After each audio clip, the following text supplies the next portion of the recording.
Rock Hard Riffs, the rock and roll guitar channel.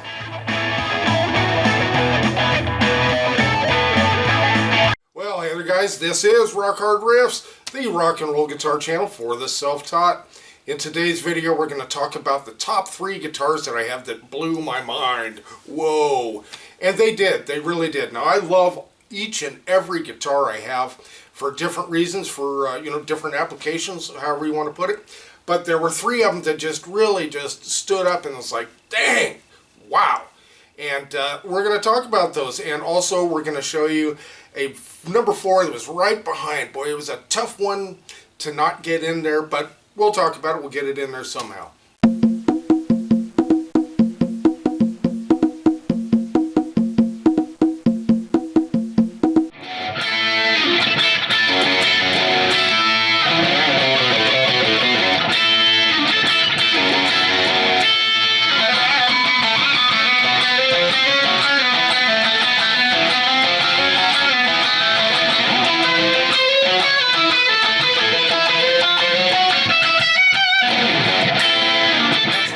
The Jimi Hendrix Stratocaster. This is made in Mexico. This is under $1,000 and it is a freaking screaming guitar. Absolutely love this guitar. You know, I wanted a Strat. I was looking for something maybe a little different, a little off the wall, and this thing kept coming up, and I watched several demos on it. It's like, boy, over the YouTubes that sounds pretty darn good. And then I went and checked one out in person. It's like, holy guacamole. Okay, I'll take it. Just a screaming guitar. Now, you may consider this thing kind of a gimmick, maybe not, but let me tell you a few things about it that make it kind of different. Number 1 is your string length. Your lower string is now all the way down here, and it makes a difference in how it plays, and your upper strings are all the way down here as far as your tuning pegs go. It does make a difference, believe it or not. Another thing is the bridge pickup. It's not only just angled differently, but it's completely inverted, just like Jimi's would have sounded. So it gives a different type of sound. It's interesting. You know, it might be very much a nuanced type of thing. You may not notice it a whole lot, but when you're playing one, you definitely notice it. And again, this thing screams, and it has classic Hendrix tones to it. Let's check out some more Jimi type tone.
The Epiphone Les Paul Classic quilt top.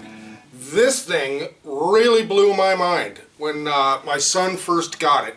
I thought, oh, an Epiphone, huh? Well, you know, good starter guitar. That's all right. Let me check it out. And I plugged it in. Now, holy cow! This thing's a screamer. This is when you think of like a Les Paul, it's like, ah! This is that Les Paul. Okay, now guys, this is kind of an oddball guitar. This was made by Epiphone, supervised by Gibson, made for Guitar Center back in like 2005, 2006, somewhere in that area. This has really neat upgrades on it for that time. This has Grover tuners. This has an alder top, which is kind of different. How many Les Pauls have you heard of with an alder top? And this also has the Alnico Hot pickup at the bridge. The neck is an Alnico Classic, just like I have in my Epiphone ES335. Again, you're not going to find many of these, and if you see one of these, grab it, guys. These are really fantastic. Plays really well and sounds amazing. Check it out. That's an Epiphone Les Paul Classic.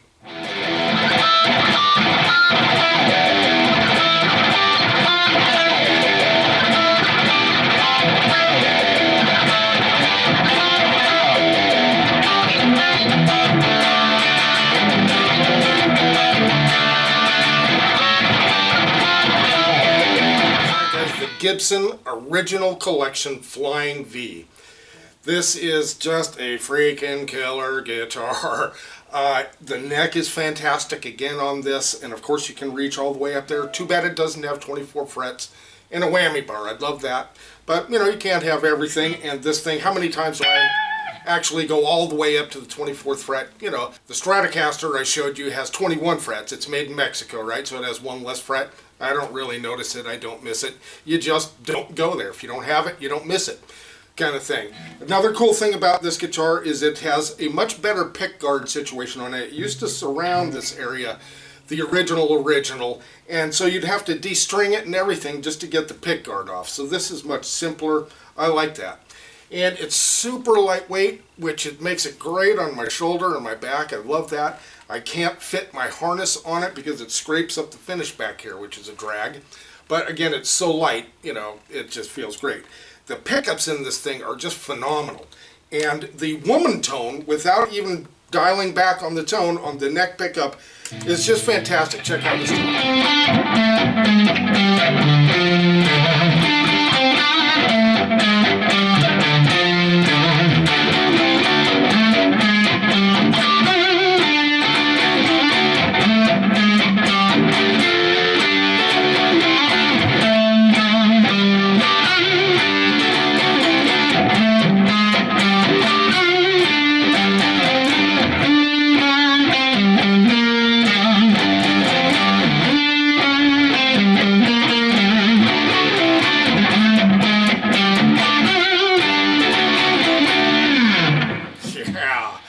guitar just has it all. It has it all. It does everything. It sounds fantastic, clean.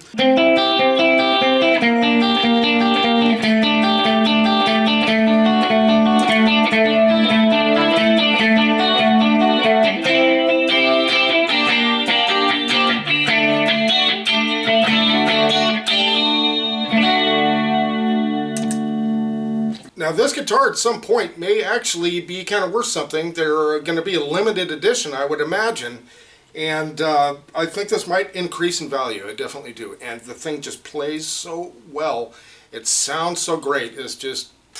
Okay, now we're going to sneak in a number 4. Check this out.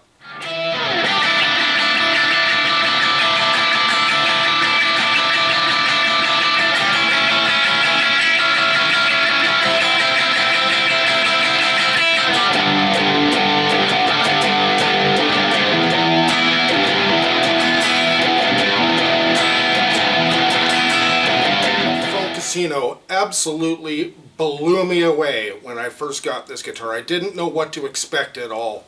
And these P90s with the hollow body just make this thing just so different than all my other guitars. This is 22 fret, but the neck joint up here is at the 17th instead of the 19th, so it makes it rather difficult to get to those upper frets. But that's also quite possibly what gives this guitar its tone, is how it's arranged. And these P90s are just fantastic. You've got to have a P90 guitar in your top list there somewhere. And this is definitely it. The Epiphone Casino has been an absolute classic rock mainstay. This guitar is in more songs than you'd ever know. I was really surprised when I found that out. Just that classic tone. And of course the Beatles, Rolling Stones, all the Who, you name it, they use these things, the Kinks, and it's no wonder. It's just such a fantastic sounding guitar, whether it's hard rocked out or played clean. So that's it, guys. Let us know what you think in the comments. Give us your opinion. And what are your favorite guitars? Let us know. Alright guys, thanks so much for joining us. We'll see you next video.